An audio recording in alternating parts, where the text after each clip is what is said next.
नमस्कार साथियों, कैसे हो आप लोग। मैं बहुत अच्छा हूँ। उम्मीद करता हूँ कि आप भी बहुत अच्छे होंगे। मैं आपको RPSC assistant professor paper third में हिस्ट्री की क्लासेस ले रहा हूँ, है ना। हिस्ट्री की क्लास एक कल मैंने सभ्यता के लिए ली थी। वो सभ्यता वाली क्लास पूरी हो गई थी। 1 घंटे में मैंने आपको प्राचीन सभ्यताएँ पूरी करवाई हैं और आप उसको रिवीजन की दृष्टि से या फिर जो साइंस वाले हैं वो तो आराम से पढ़ सकते हैं और आर्ट वालों के लिए रिवीजन के टाइप से पढ़ सकते हो आप। एक क्लास हमारी कंप्लीट हो चुकी है और ये दूसरी क्लास है जिसमें मैं आपको मुस्लिम प्रतिरोध, मुस्लिम शासन के विरुद्ध राजपूत राजाओं का राजनीतिक प्रतिरोध पढ़ाऊँगा। ये काफ़ी इम्पोर्टेंट क्वेश्चन है और इसमें से काफ़ी क्वेश्चंस आते हैं।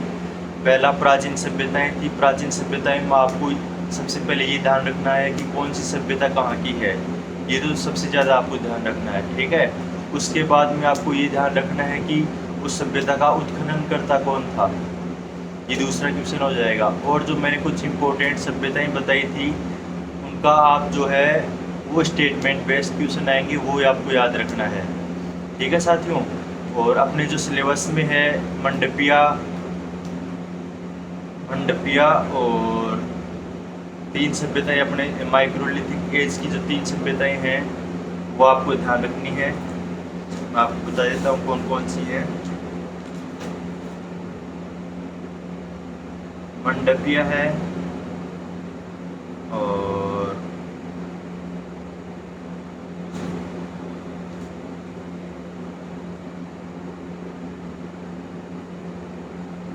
तीन सभ्यताएं जो इम्पोर्टेंट है अपने सिलेबस में मेंशन्ड आरपीएससी असिस्टेंट प्रोफेसर में, वो आपको ध्यान रखनी है। मंडपिया, निम्बाहेडा,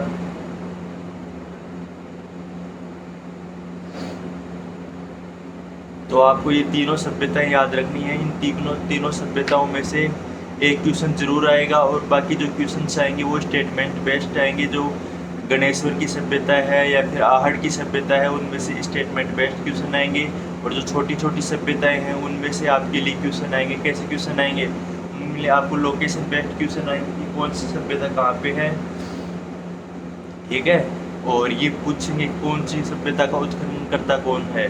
माइक्रोलिथिक की सभ्यताएं हैं उनका सभी वीएन विसर हैं, ये आपको ध्यान रखना है, ठीक है ना। और ऐसे आपके क्वेश्चन आएंगे एग्जाम में, तो आपको ये चैप्टर कंप्लीट करना है। मैं साइंस का स्टूडेंट हूँ और मैंने जो है 34 मार्क्स प्राप्त किए हैं आरपीएससी असिस्टेंट प्रोफेसर 2024 वाले पेपर में। मैंने जो है अपने खुद के नोट्स बनाए थे और उन्हीं नोट्सों को मैंने बार बार पढ़ा था, ठीक है साथियों।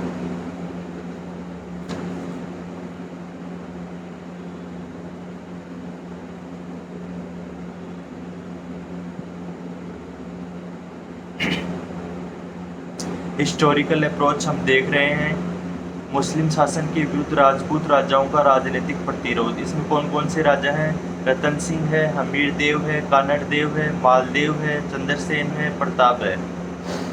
तो ये 6 शासक दिए हुए हैं, इनका हमें राजनीतिक प्रतिरोध पढ़ना है मुस्लिम शासन के विरुद्ध। ये राजपूत राजा कौन कौन से हैं एक बार फिर से बता देता हूँ। रतन सिंह, हमीर देव, कानड़ देव, मालदेव, चंद्रसेन और प्रताप, ठीक है। अब है मेवाड़ में मुस्लिम प्रतिरोध। मेवाड़ का जो मुस्लिम प्रतिरोध है वो आपको मैं सबसे पहले बता रहा हूँ। मेवाड़ का परिचय देखेंगे हम और मुस्लिम के विरुद्ध संघर्ष है। इनमें कौन कौन से आ जाएंगे? मुस्लिम के कौन कौन से राजा हुए हैं सल्तनत काल में? 1206 से 1526 तक सल्तनत काल था और 1526 से 1707 और 1858 की जो क्रांति हुई थी उससे पहले मुगल शासक थे। तो सल्तनत काल में कौन कौन से राजा थे? गुलाम वंश था, खिलजी वंश था, तुगलक वंश था, सैयद वंश था और लोधी वंश था। लास्ट में कौन सा था? लोधी वंश था, ठीक है साथियों। अब है मेवाड़ का परिचय। राजस्थान के दक्षिण भाग में उदयपुर, प्रतापगढ़, चित्तौड़, राजसमंद मेवाड़ कहलाते हैं। मेवाड़ आपको लोकेशन पता होनी चाहिए। मेवाड़ के क्षत्रिय स्वयं को सूर्यवंशी मानते हैं। पुराणों की वंश उल्लेख के आधार पर मेवाड़ के क्षत्रिय स्वयं को कुशवंशी मानते हैं। पुराणों में सुमित्र व शिलादित्य शासकों के नाम भी मिलते हैं। शिलादित्य के पुत्र गोहिल हुए जो कि इस वंश के प्रथम शासक माने जाते हैं। इस कारण मेवाड़ के क्षत्रिय कोहिलोद कहलाए। ये इंट्रोडक्शन है, बेसिक इंट्रोडक्शन है, वो आपको देखना है। 565 या फिर 568 ईस्वी से इस वंश का आरंभ माना जाता है, क्योंकि ये मेवाड़ के क्षत्रिय जो सिसोदा ग्राम में बसे हुए थे, जिस कारण इनको सिसोदिया कहलाए। तो ये सिसोदिया क्यों कह रहे? सिसोदा ग्राम के कारण। इनकी 2 शाखाएं अस्तित्व में रही। आरंभ से 1303 तक। इस समय शासक रावल की उपाधि लेते थे, इस कारण इन्हें रावल शाखा कहा गया। क्षेत्र सिंह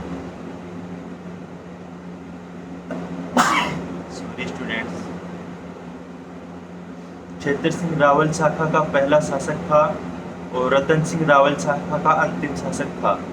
तो रतन सिंह के बारे में हम बहुत सारा पढ़ेंगे, वो आपको ध्यान में रखना है। आरंभ से 1303 तक हो गया। अब 1326 से वर्तमान तक। 1303 से 1326 के मध्य खिलजी वंश के प्रतिनिधि के रूप में खिचर गांव तथा जालोर के मालदेव सोनगरा का शासक रहा। 1326 में हमीर ने चित्तौड़ का अपना नियंत्रण स्थापित किया, राणा की उपाधि ली, इस कारण इसे राणा शाखा कहते हैं। आप अगर मेरे नोट्स प्राप्त करना चाहते हैं तो वो आप मेरे नोट्स प्राप्त कर सकते हो। मेरे नोट्स आपको मिनिमम कॉस्ट पे मिल जाएंगे, आपको ज़्यादा पे नहीं करना पड़ेगा और आप फिर इस हिसाब से पढ़ सकते हो मेरे साथ यूट्यूब पे। मुस्लिम शासन परिचय। तराइन के दूसरे युद्ध में पृथ्वीराज चौहान की हार तथा गौरी की विजय का परिणाम यह निकला कि भारत में मुस्लिम सत्ता का आरंभ हुआ, जो कि 1206 से 1707 तक बना रहा।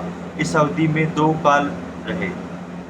ठीक है ना। मुस्लिम शासन कब से माना जाता है? तराइन के दूसरे युद्ध के बाद, जब पृथ्वीराज चौहान हार गए थे मोहम्मद गौरी से, तब से।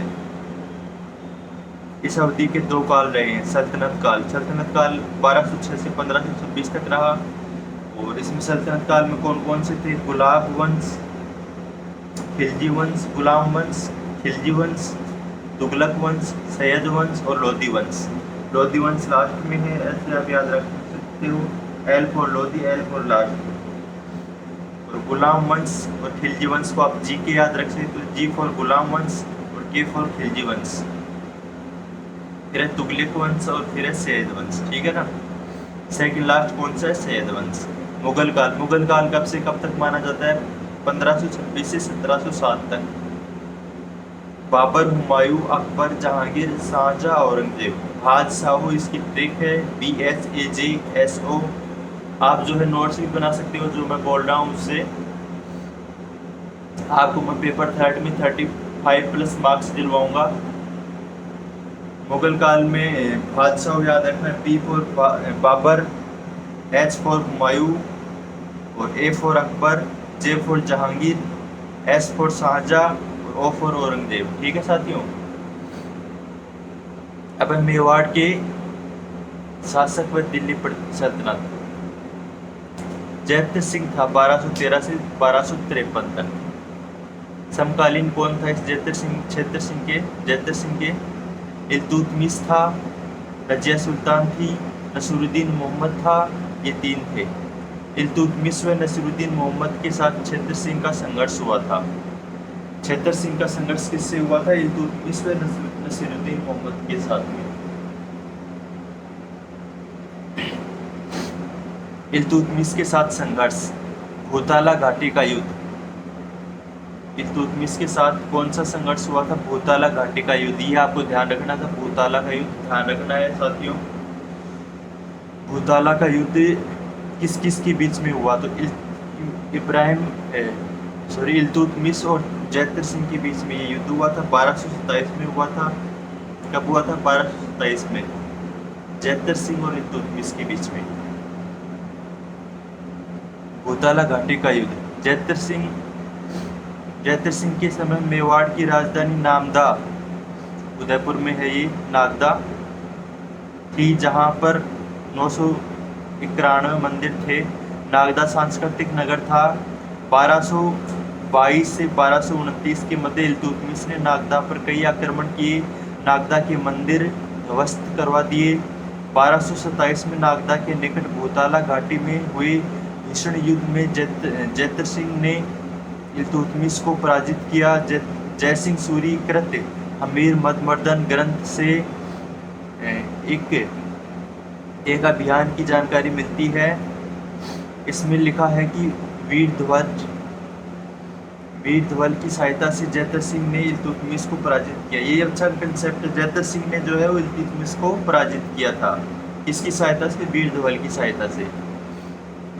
और इल्तुतमिश जिसको अल्तिया बोलते हैं हम, ठीक है। चीरवा लेख में जैतर सिंह, तेज सिंह, समर सिंह की वीरता का उल्लेख मिलता है और 36 पंक्तियां व 51 श्लोक हैं इसमें।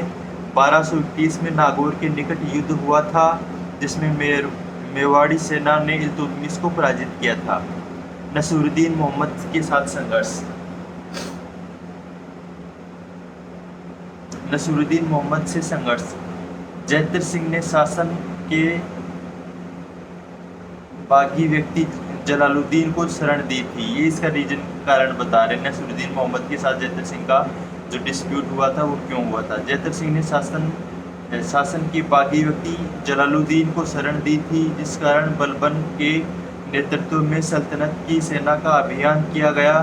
इसमें बलबन पराजित हुआ, पुनः दिल्ली लौट गया बलबन, है ना। अब अपन पढ़ रहे हैं तेज सिंह। नसीरुद्दीन मोहम्मद और बलबन दोनों का तेज सिंह से संघर्ष हुआ था। तेज सिंह का संघर्ष किससे हुआ था? नसीरुद्दीन मोहम्मद और बलबन से। नसीरुद्दीन मोहम्मद और बलबन से तेज सिंह का संघर्ष हुआ था। तेज सिंह का संघर्ष हुआ था। तेज सिंह ने परम भट्टारक, महाधिराज और परमेश्वर की उपाधि ली थी। तेज सिंह और बलबन के मध्य संघर्ष का कारण क्या था वो मैं आपको बता रहा हूँ। जब रेहान को नसीरुद्दीन मोहम्मद ने वजीर का पद दिया तब बलबन को राजपूताना भेज दिया। इस समय स्थानीय शासकों ने बलबन का सहयोग नहीं किया। बलबन के विरोधी कुल्लूक खां को तेज सिंह द्वारा शरण दिया जाना और उक्त कारणों के चलते बलबन ने अभियान किया, असफल रहा ये अभियान, है ना। समर सिंह। अब अपन पढ़ रहे हैं समर सिंह। बलबन, कैफुवाद, क्यूमर्स, जलालुद्दीन खिलजी और अलाउद्दीन खिलजी। समर सिंह का किस किस से डिस्प्यूट होता है वो मैं आपको बता रहा हूँ। बलबन व समर सिंह। आबू के लेख से ज्ञात होता है कि बलबन व समर सिंह के मध्य युद्ध हुआ जिसमें बलबन पराजित हुआ। ये ना, ये मतलब अपने समर सिंह थे, राजपूत थे, ये जीत गए थे और बलबन हार गए थे।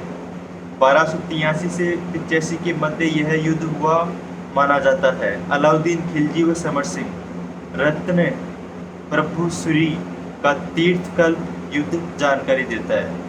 रतन प्रभुसूरी हैं, ये अपने ओल्ड राइटर हैं। इन्होंने कौन सा ग्रंथ लिखा था? तीर्थकल्प। इस ग्रंथ में अलाउद्दीन खिलजी और समर सिंह का जो डिस्प्यूट हुआ था उसकी जानकारी मिलती है।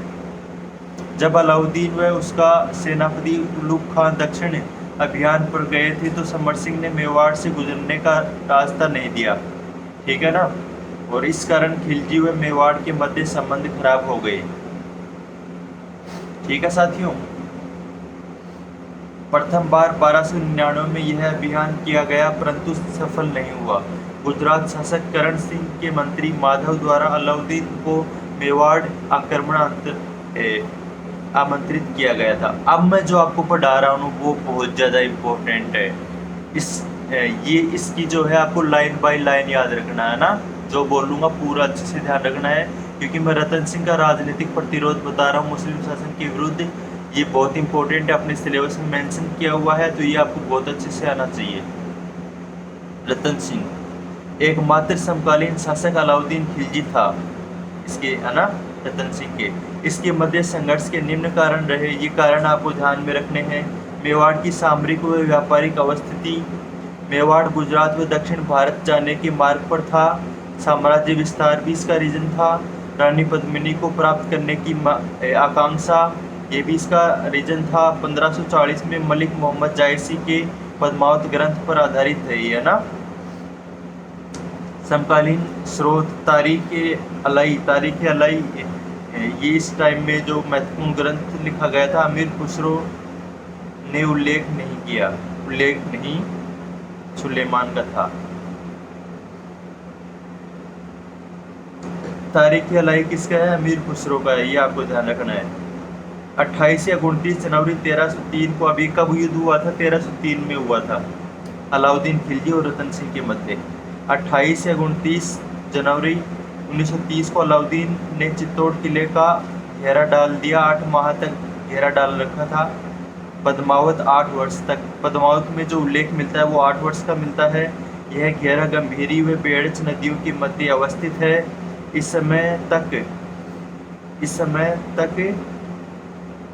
समय एक तरफ किले में रसद की कमी तो दूसरी तरफ दिल्ली को मंगोलों ने घेर लिया। इस संकट के कारण किले में दोनों की भेंट हुई। किस की भेंट हुई? रतन सिंह की और अलाउद्दीन खिलजी की। गोरा बादल की चौपाई, इसमें क्या हुआ है? हेमरतन सूरी द्वारा लिखा गया था। ये लेख आपको ध्यान में रखने। इस टाइम में गोरा बादल की चौपाई किसने लिखी थी? हेमरतन सूरी ने। और पद्मिनी चरित्र किसने लिखा था? लब्धोदय ने लिखा था चरित्र। और खजाउन फुतह किसने लिखी थी? अमीर खुसरो ने लिखी थी। अब है बुद्धि विलास किसने लिखी थी? राघव चेतन ने लिखी थी।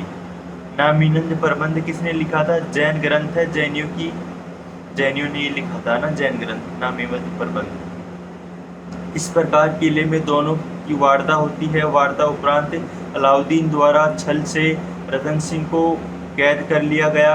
तत्पश्चात सेनापति गोरा व भतीजे बादल, लक्ष्मण सिंह, सिसोदा, रावल, रतन सिंह युद्ध में वीर गति को प्राप्त हुए। पीछे किले में रानी पद्मिनी सहित 1600 ललनाओं ने जौहर किया। यह चित्तौड़ किले का प्रथम शाखा माना जाता है। ये पूछते हैं चित्तौड़ किले का प्रथम शाखा कौन सा था? तो चित्तौड़ किले का प्रथम शाखा कौन सा था? जो रानी पद्मिनी और 1600 अन्य जो वहाँ की ललनाई थी उन्होंने जौहर किया था, उसको चित्तौड़ किले का प्रथम शाखा माना जाता है। कब हुआ था? 1303 में हुआ था। मेवाड़ सेना पराजित हो गई। तत्पश्चात 26 अगस्त 1303 को चित्तौड़ किले पर अलाउद्दीन का अधिकार हो गया। तत्पश्चात 30,000 से अधिक लोगों की निर्मम हत्याओं एवं धर्मांतरण किया गया। चित्तौड़ का प्रशासन अपने अल्पवयस्क पुत्र खिज्जर खां इसका पुत्र था, ठीक है ना, अलाउद्दीन खिलजी का, को सुपुर्द कर दिया। स्वयं दिल्ली लौट गया। चित्तौड़ का नाम खिजराबाद कर दिया गया। ये अच्छा क्वेश्चन बनता है कि चित्तौड़ का नाम क्या रखा गया? खिजराबाद रख दिया गया। इस प्रकार रावल शाखा समाप्त हो गई व चित्तौड़ किले पर मुस्लिम शासन आरंभ हुआ। खिज्जर खान ने 1303 से 1311 तक चित्तौड़ पर शासन किया। तत्पश्चात इसके सहायक मालदेव मूछावाला ने शासन किया। नोट: जब अलाउद्दीन खिलजी दिल्ली लौटा उस समय अपने साथ चित्तौड़ किले का अष्टधातु से बेशकीमती दरवाजा भी ले गया ना, ये चोर था। कालांतर में यह लाल किले में स्थापित कर दिया गया, जिसे 1765 में भरतपुर शासक थे हमारे जयतर सिंह। दिल्ली से भरतपुर किले में ला दिया गया है ना। Note: G.H. ओझा, K.S. लाल कानूनगो ये पद्मिनी की कहानी को नकारते हैं ना। कौन को नकारते हैं? G.H. ओझा, और जो अपने हिस्टोरियन हुए हैं K.S. लाल कानूनगो, ये जो है वो पद्मिनी की कहानी को नकारते हैं।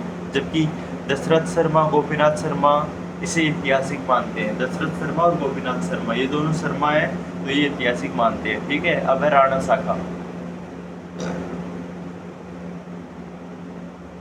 शाखा स्थापना। खिज्जर खां के बाद 1311 से 1326 के मध्य मालदेव सोनगरा ने चित्तौड़ के शासक के रूप में कार्य किया। इस समय तक दिल्ली सल्तनत पर तुगलक वंश का शासन शुरू हो चुका था। खिलजी वंश समाप्त हो गया था। ऐसे में मेवाड़ शासन करना मालदेव सोनगरा के लिए आसान नहीं था। कालांतर में हमीर ने मालदेव से संपूर्ण क्षेत्र ले लिया व राणा शाखा का आरंभ हो गया। राणा हमीर हरि सिंह के पुत्र थे। हरि सिंह लक्ष्मण सिंह सिसोदा का पुत्र था। लक्ष्मण सिंह रतन सिंह के साथ 1303 में वीरगति को प्राप्त हुए थे।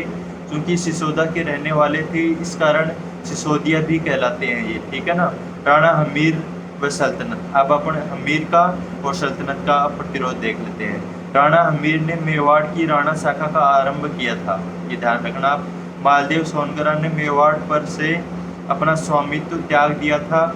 इसके पीछे निम्न कारण बताए जाते हैं।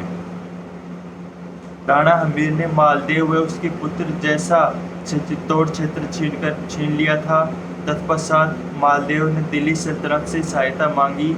उस समय सुल्तान मोहम्मद बिन तुगलक था। वर्ष 1336 में मोहम्मद बिन तुगलक ने हमीर राणा के विरुद्ध अभियान शुरू भी किया था ना। सिंगोली युद्ध हुआ था, कब हुआ था सिंगोली युद्ध? 1326 में हुआ था सिंगोली युद्ध। सिंगोली युद्ध 1336 में राणा ने मोहम्मद बिन तुगलक को पराजित किया था। ये अच्छा कंसेप्ट है, अच्छा फैक्ट है। राणा ने जो है वो राणा ने मोहम्मद बिन तुगलक को पराजित किया था तथा चित्तौड़ दुर्ग में 3 माह कैद रखा था इसको। यह मत दशरथ शर्मा ने रणकपुर प्रशस्ति से जानकारी मिलती है इसकी। मालदेव ने अपनी पुत्री का विवाह हमीर से किया, ठीक है ना। मालदेव ने अपनी पुत्री का विवाह हमीर से किया था। इस प्रकार वैवाहिक संबंध स्थापित करने के बाद मालदेव ने संपूर्ण चित्तौड़ क्षेत्र राणा हमीर को सौंप दिया था। इसके बदले में हमीर ने 8 गांव की जागीर मालदेव सोनगरा को दी थी। जेम्स टोड के अनुसार ये फैक्ट बताया गया है। अब इसका मूल्यांकन देख लेते हैं अपन। राणा हमीर एक शक्तिशाली शासक था। कीर्ति स्तंभ प्रशस्ति में राणा हमीर को विषम घाटी पंचानन की उपाधि मिलती है। ये एग्जाम में पूछे जाने लायक फैक्ट है कि कीर्ति स्तंभ में प्रशस्ति में विषम घाटी पंचानन, मतलब हमीर को क्या बोलते थे? विषम घाटी पंचानन बोलते थे। और किस में उल्लेख है? कीर्ति स्तंभ में है। इसका अर्थ है विकट स्थितियों में भी सिंह समान उपाधि दी गई है, मतलब विकट परिस्थितियों में किंग के समान खड़ा रहना। वहीं रसिक प्रिया में राणा हमीर को वीर राजा की उपाधि दी गई है।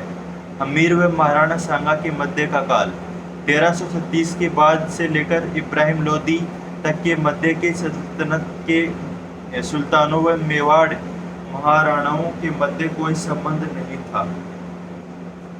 इस अवधि में दिल्ली सल्तनत पर सैयद वंश व लोदी वंश के शासक रहे और वे अत्यंत कमजोर थे।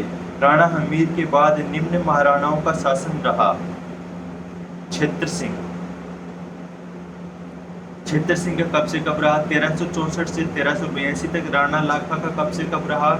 1382 से 1421 तक। व्यापारिक समृद्धि काल था ये, ठीक है ना। और तैमूर वंश के काल में भारत पर आक्रमण हुआ। मोकल उदय सिंह, ठीक है ना, और रायमल, ये इसके बाद में हुए थे। अब महाराणा संग्राम सिंह और या फिर महाराणा सांगा का मुस्लिम प्रतिरोध पढ़ेंगे अब।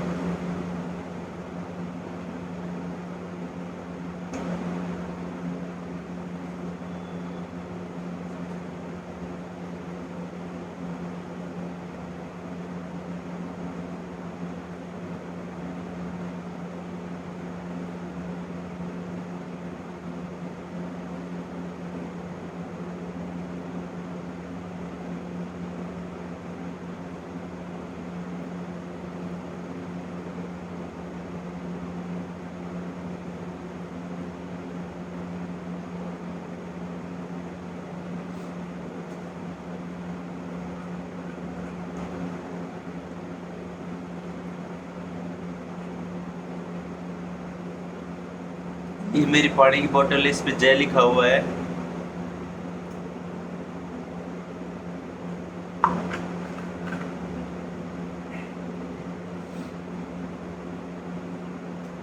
महाराणा संग्राम सिंह या फिर महाराणा सांगा का राजनीतिक प्रतिरोध देख लेते हैं अपन।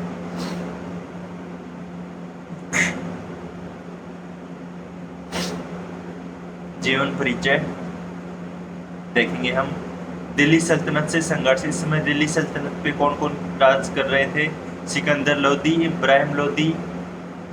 इब्राहिम लोदी के साथ में बाड़ी का और खातौली का युद्ध हुआ था। बाड़ी का युद्ध कब हुआ था? 1518 में, और खातौली का हुआ था 1517 में। इब्राहिम लोदी से बाड़ी और खातौली का युद्ध हुआ था। 1518 में बाड़ी का युद्ध और 1517 में खातौली का युद्ध। मुगलों से संघर्ष। बाबर से बयाना और खानवा का युद्ध हुआ था। बयाना के युद्ध में हमारे संग्राम सिंह या फिर सांगा जीत गए थे, और खानवा के युद्ध में हार गए थे।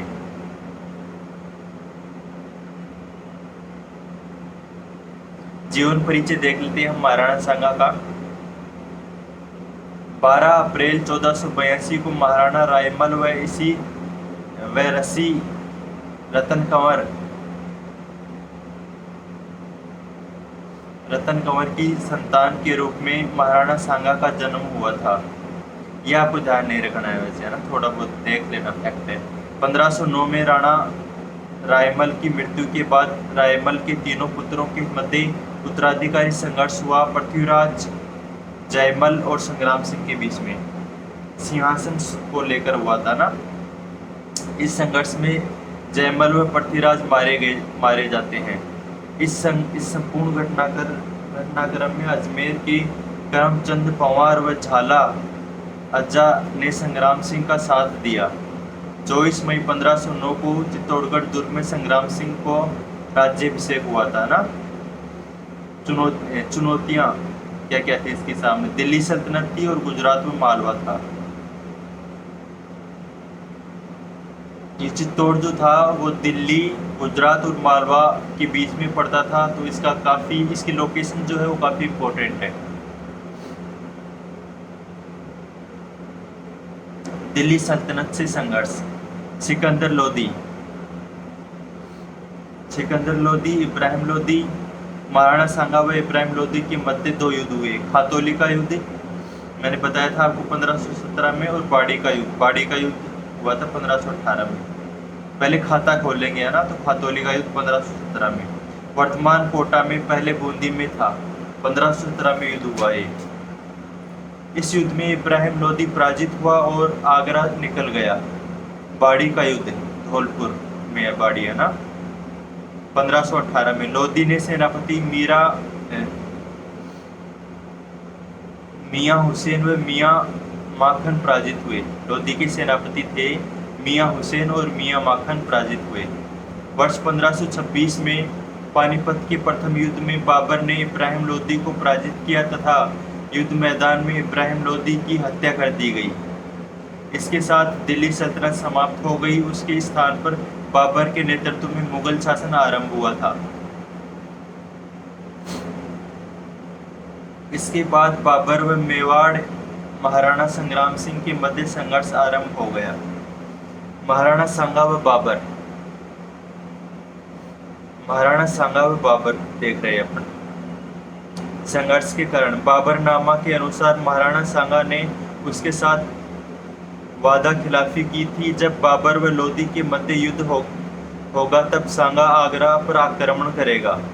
यह तथ्य आध्यात्मिक है क्योंकि बाबर से पूर्व सांगा सल्तनत को पराजित कर चुका था।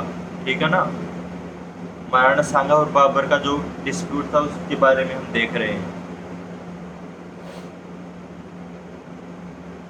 बाबर ने स्वयं की सहायता हेतु सलहदी नामक एक दूत महाराणा के पास भेजा था। बाबर द्वारा अफगान वंश लोदी था। अफगान वंश का कौन सा शासक? लोदी, इब्राहिम लोदी। समाप्त करने के बाद जब बाबर वापस जाने से इनकार किया तब अफगान सरदार नाराज हो गए तथा बाबर के विरुद्ध सहायता हेतु महाराणा सांगा के पास गए। यह संघर्ष का अहम कारण था। हसन खां मेवाती और मोहम्मद खान लोदी। ठीक है ना। दोनों की साम्राज्यवादी आकांक्षाएं थी। उक्त कारणों के चलते महाराणा सांगा का बाबर और महाराणा सांगा के बीच में 2 युद्ध होते हैं। बयाना का युद्ध और खानवा का युद्ध। बयाना का युद्ध बाबर के साथ कब होता है? 1527 में, 16 फरवरी। महाराणा सांगा व बाबर के मध्य 16 फरवरी 1527 को हुआ था बयाना का युद्ध।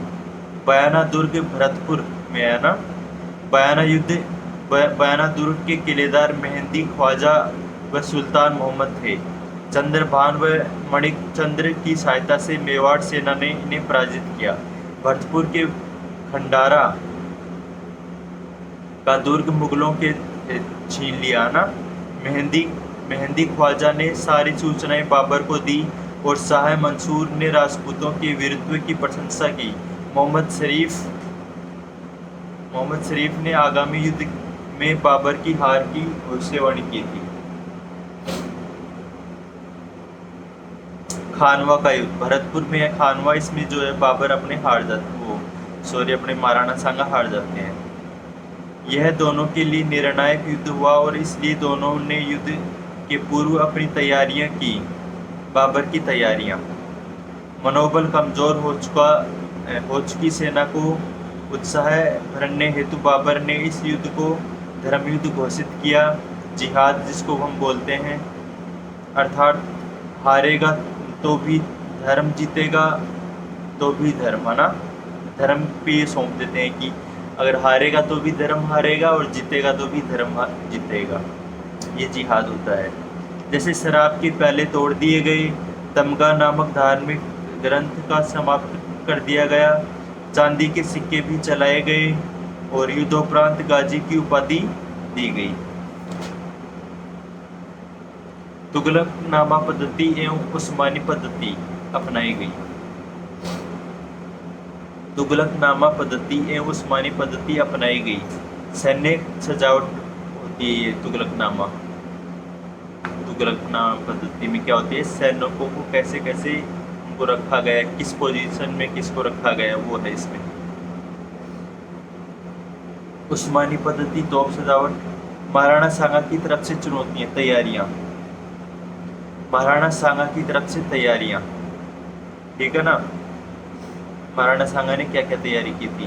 पाती परवण जारी राजपूत राजाओं व सरदारों का सहयोग मांगा। इस पर सांगा की सेना में 7 उच्च श्रेणी के राजा, 7 राव श्रेणी के राजा तथा 104 सरदारों ने अपनी सेना सहित भाग लिया।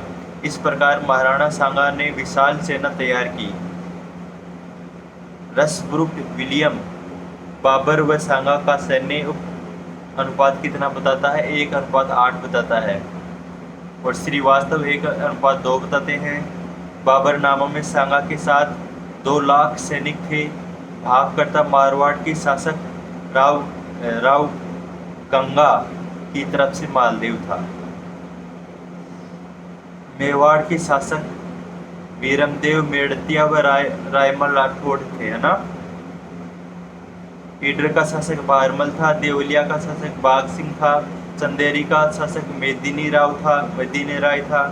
गोगुंदा का झाला अज्जा था और गजनेरी का अशोक पंवार था। अफगान मोहम्मद लोधी था। हसन खां मेवाती था।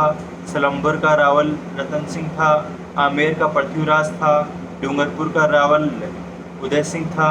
बीकानेर का राव जैतर सिंह, उसका उत्तर कल्याणमल। झालावाड़ का झाला अज्जा था। सिरोही का अखिराज ईदा था। बागड़ का उदय सिंह था। नागौर का खान जादा था। रायसेन का सलदी तंवर था।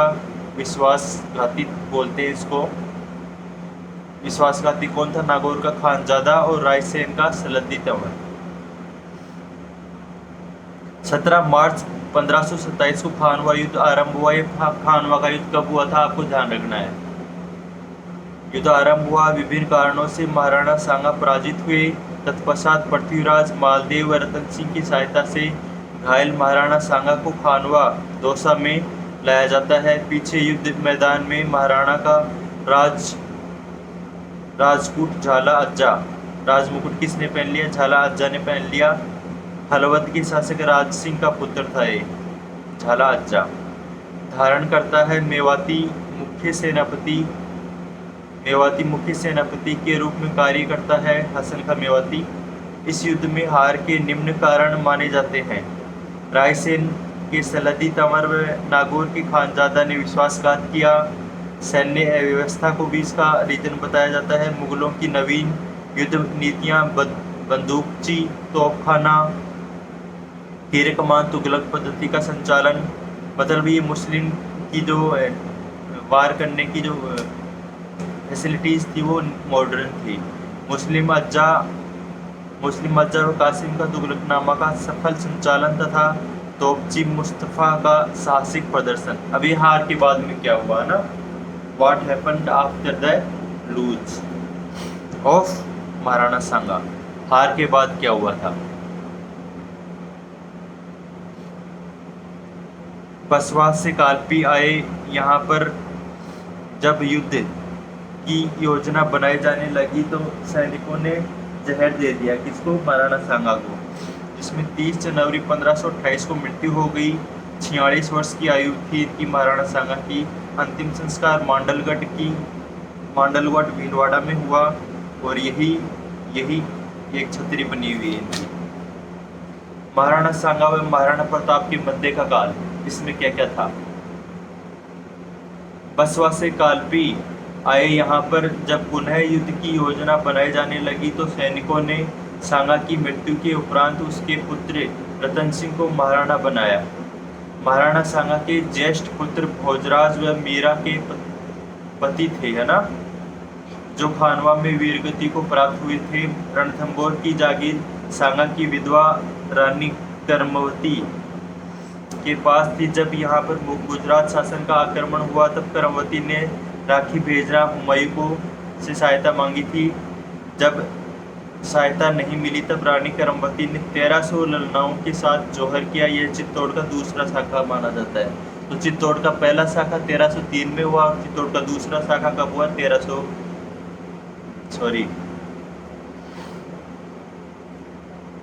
ये दूसरा शाखा, इसकी डेट देख लेना। यह चित्तौड़ का दूसरा शाखा था। किसने हुआ था, कर्मवती के टाइम में, और वो किसके टाइम में हुआ था, पद्मावती के टाइम में। कर्मवती के दो पुत्र थे, विक्रमादित्य और उदय सिंह सेकेंड। रतन सिंह की मृत्यु के उपरांत 1531 से 1537 के मध्य विक्रमादित्य ने शासन किया। 1537 में पृथ्वीराज के पुत्र बनवीर ने विक्रमादित्य की हत्या कर दी। तत्पश्चात सांगा के पुत्र उदय सिंह सेकेंड की हत्या का प्रयास करता है, परंतु पन्नाधाय ने उदय सिंह की जान बचाई। 1536 से 1540 तक बलवीर अघोषित शासक रहा। तत्पश्चात उदय सिंह सेकेंड शासक बनता है। ठीक है साथियों,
अब हम महाराणा प्रताप व मुगल जीवन परिचय देखेंगे। हम महाराणा प्रताप का मुगलों से संघर्ष देखेंगे। हल्दी घाटी का युद्ध देखेंगे, 1576 में हुआ था। कुंभलगढ़ युद्ध देखेंगे, 1578 में हुआ था, 1578 से 80। दिवेर का युद्ध देखेंगे, 1582 और 1585 का। ठीक है ना। जीवन परिचय देख लेते हैं। 9 मई 1540 को ज्येष्ठ शुक्ल तृतीया, ये आपको प्रॉपर ध्यान रखना है। कब हुआ था, 1540 में। 9 मई 1540 में ज्येष्ठ शुक्ल तृतीया को हुआ था।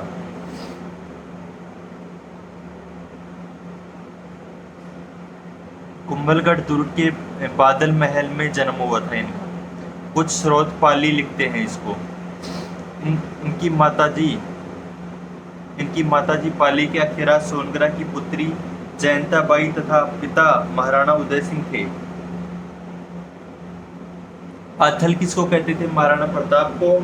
और पीथल किसको कहते थे? पृथ्वीराज राठौड़ को। कन्हैयालाल सेठ आप बताते हैं ये चीज। उदय सिंह ने अपने जीवन काल में अपनी प्रिय रानी भटियाणी रानी धीरबाई की गर्भ से उत्पन्न जगमाल को अपना उत्तराधिकारी नियुक्त किया था, परंतु मेवाड़ के सरदार प्रताप सिंह को महाराणा बनाना चाहते थे। उदय सिंह की आयु पर गोगुंदा में प्रताप सिंह का राज तिलक उदय सिंह की मृत्यु पर गोगुंदा में प्रताप सिंह का राज तिलक कर दिया गया। महाराणा बनाया। इस दौरान मान सिंह सोनगरा की उपस्थिति में केवल कृष्णदास ने प्रताप की तलवार बंधाई की रस्म को पूर्ण किया। यह 28 फरवरी 1572 को होली का दिन था ना। इस टाइम में इनका राज्याभिषेक किया गया था। जगमाल नाराज होकर अकबर के पास चला गया। अकबर ने जगमाल को जहाजपुर की जागीर दी। कालांतर में सिंघोली का आधा भाग दिया गया इनको ना, सिरोही का आधा भाग दिया गया। 1583 की दत्तानी का युद्ध आपको ध्यान रखना है। दत्तानी का युद्ध इम्पोर्टेंट है साथियों। 1583 के दत्तानी के युद्ध में जगमाल अकबर की तरफ से लड़ता हुआ मारा गया था ना। दत्तानी का युद्ध कब हुआ था? 1583 में सिरोही के राव सुल्तान और अकबर की सेना के मध्य। बचपन में कीका बोलते थे इनको। महाराणा और मुगलों के बीच में संबंध पढ़ लेते हैं हम। 1572 से 1585 के बीच कर रहे हैं। महाराणा प्रताप के समकालीन मुगल बादशाह अकबर थे, जिसने हिंदुओं के साथ सुलह-ए-कुल की नीति अपनाई थी, जिसके निम्न उद्देश्य थे: मुगल सत्ता को स्थायित्व प्रदान करना, अफगान संकट से सुरक्षा हेतु। इस नीति के अंतर्गत आरंभ में शांतिदूत भेजकर राजपूत राज्य को अधीनता स्वीकार करने का प्रस्ताव रखा गया था। प्रस्ताव अस्वीकृति की स्थिति में आक्रमण नीति अपनाई जाती थी। इसके अंतर्गत अकबर के दरबार से 4 शांतिदूत भेजे गए थे। शिष्टमंडल महाराणा प्रताप के दरबार में गए, परंतु सभी असफल रहे। जलाल खान ऊंची 1572। कौन से भेजे गए थे ये आपको ऑर्डर ध्यान रखना है ना। जलाल खान ऊंची का भेजा गया था, सबसे पहले भेजा गया था 1572 में। फिर मान सिंह कछवा को भेजा गया था दूसरे नंबर पे 1573 में। इसका ऑर्डर पूछते हैं एग्जाम में। भगवंत दास तीसरे नंबर पर 1573 में भेजा गया था, और सबसे लास्ट में टोडरमल को भेजा गया था। 4 शांतिदूत भेजे गए थे, है ना।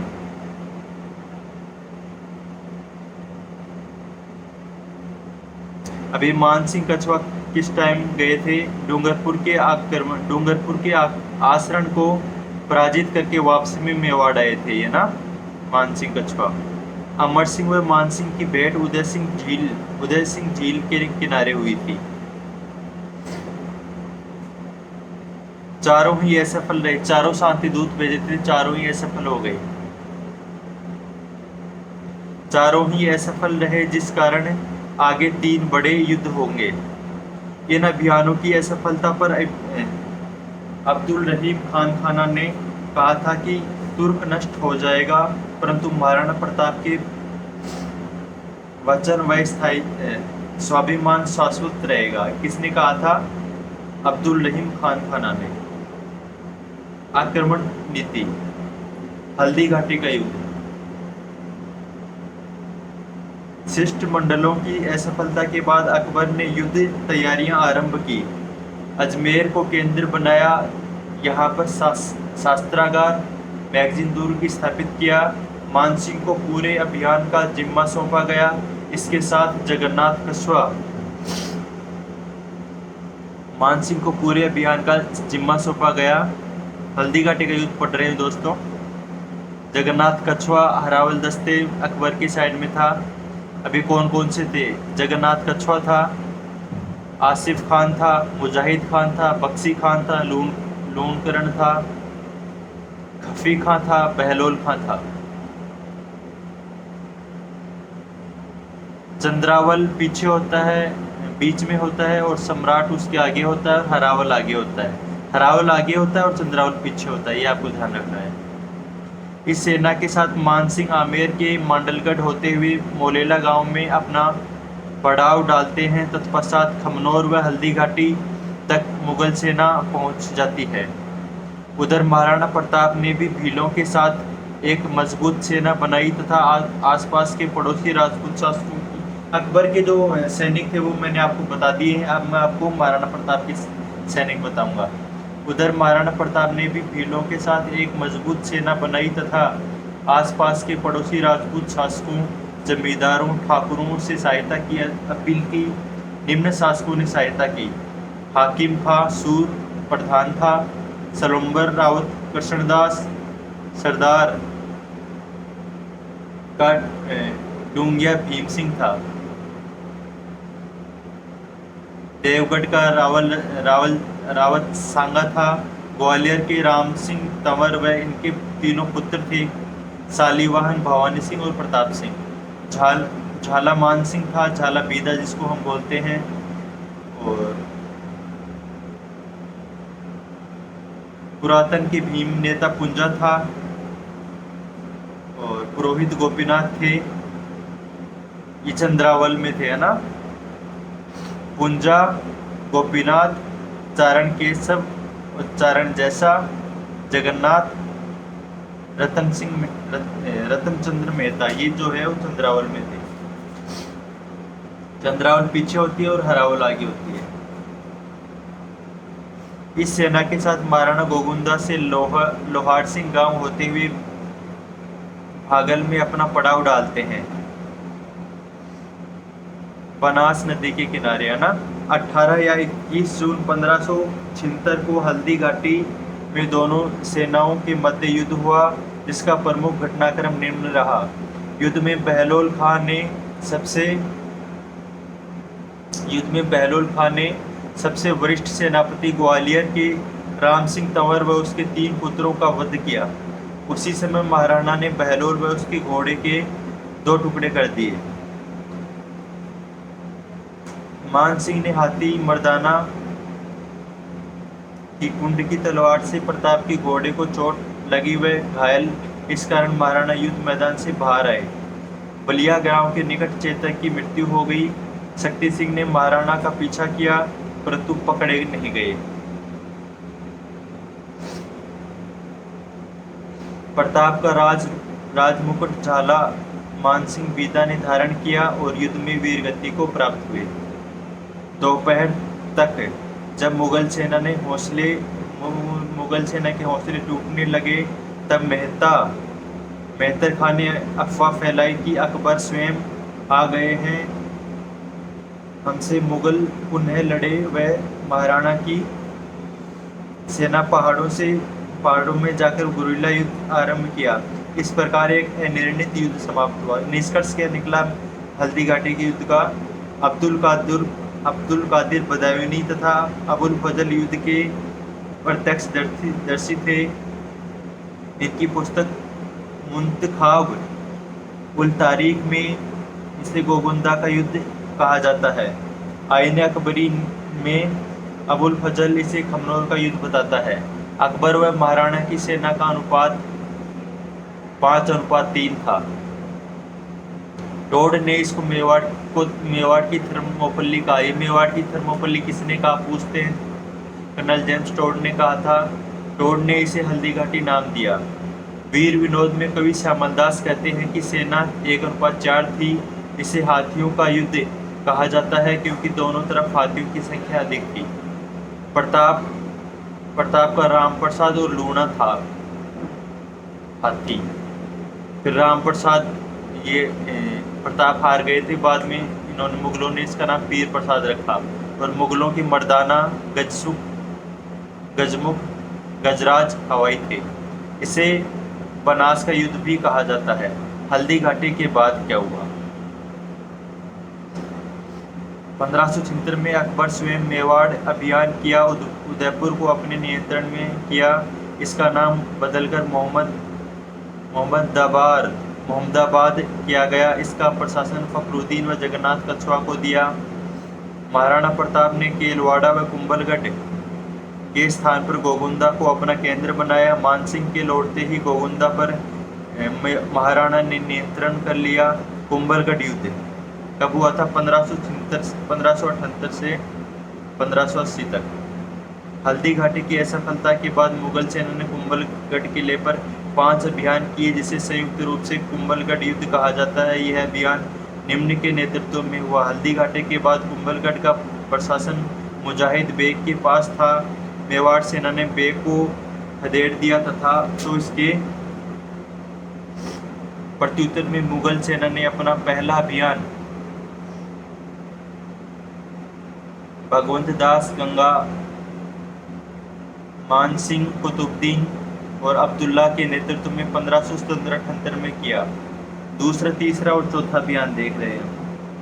प्रथम अभियान की असफलता के बाद शाहबाज खां के नेतृत्व में 1578 से 1580 तक, इस टाइम में है ना, में एक के बाद एक 3 अभियान हुए। इन अभियानों में शाहबाज खान ने कुंभलगढ़ को जीता। प्रथम व एकमात्र सेनापति था जिसने ये जीता था ना। इन युद्धों में सोनगरा कुंभलगढ़ की रक्षार्थ वीर गति को प्राप्त हुए थे। भाण सोनगरा 1579 से 80 में अब्दुल रहीम खान खाना ने कुंभलगढ़ पर 5वां व अंतिम अभियान किया। इस दौरान सोरपुर में अमर सिंह ने खान खाना के परिवार को बंदी बनाया, परंतु महाराणा प्रताप के आदेश पर परिवार को पुनः आगरा पहुंचाया गया। इस प्रकार 5 अभियान कुंभलगढ़ पर हुए। दिवेर युद्ध 1582 में। कुंभलगढ़ युद्ध के उपरांत महाराणा ने अपनी 3 उत्तर और उत्तर पश्चिम सीमा मजबूत करने के उद्देश्य से 4 चौकियां स्थापित की। देवल, डूंगरपुर, देवबारी, उदयपुर, देसूरी, पाली और दिवेर राजसमंद।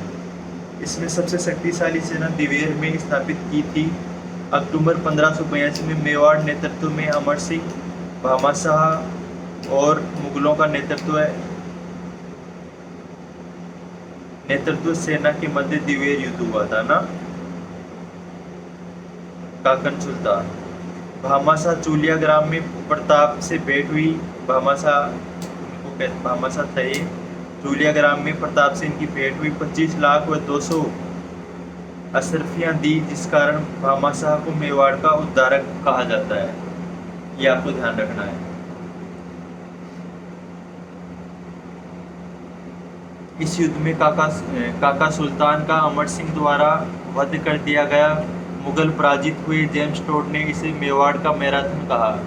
मेवाड़ का मैराथन ध्यान रखना आप। दिवेर के युद्ध को कहते हैं मेवाड़ का मैराथन। इस युद्ध के बाद मेवाड़ सेना ने पूर्व में खोया हुआ अपने क्षेत्र वापस प्राप्त किए, जैसे कुंभलगढ़, जावर, चावंड, लूणा, चावंड है ना, चावंड ध्यान रखना आप। 1583 में प्राप्त किया। तत्पश्चात महाराणा ने चावंड को अपनी राजधानी बनाया था। अभी राजधानी का ऑर्डर ध्यान रखना। सबसे पहले केलवाड़ा थी, फिर कुंभलगढ़ था, फिर गोगुंदा और फिर चावंड सबसे लास्ट में था। केलवाड़ा कैसे स्टार्ट करते हैं, तो सबसे पहले ये, फिर कुंभलगढ़, फिर गोगुंदा और फिर चावंड, जो कि 1615 की मुगल मेवाड़ संधि किसके बीच में हुई थी? अमर सिंह के मध्य तक बनी रही। तब 36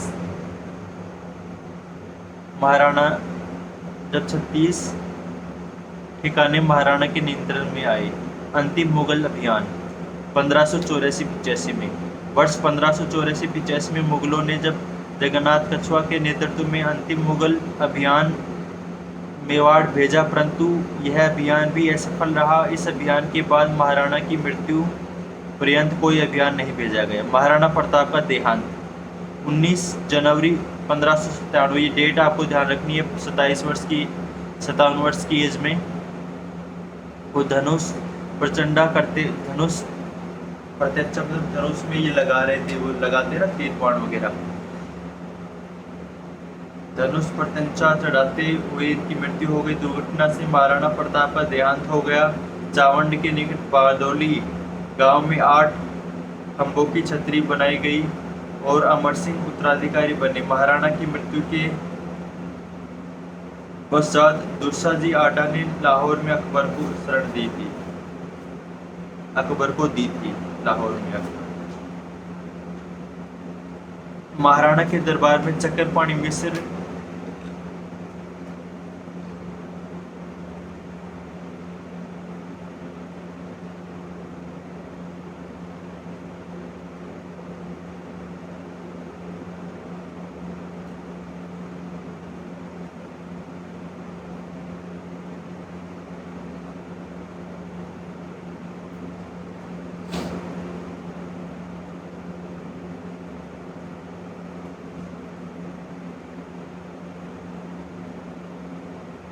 महाराणा के दरबार में चक्रपाणी मिश्र व जीवधर आश्रय प्राप्त थे।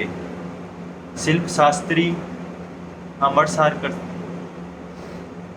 कृति किसने लिखी थी? जीवधर आश्रय ने। चक्रपाणी मिश्र ने, शिल्प शास्त्री ने लिखी थी।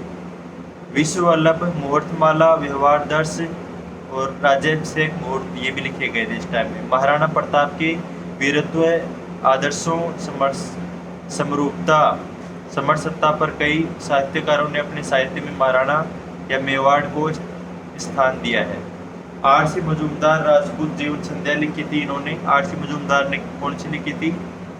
राजपूत जीवन संध्या लिखी थी। बंकिम चंद्र चटर्जी ने मेवाड़ के 2 महाराणा प्रताप और राज सिंह के बारे में लिखा था। राज सिंह उपरांत दिव्य नाथ रॉय ने प्रताप सिंह कविता लिखी थी और मधुसूदन की कविताएं मेवाड़ को समर्पित हैं।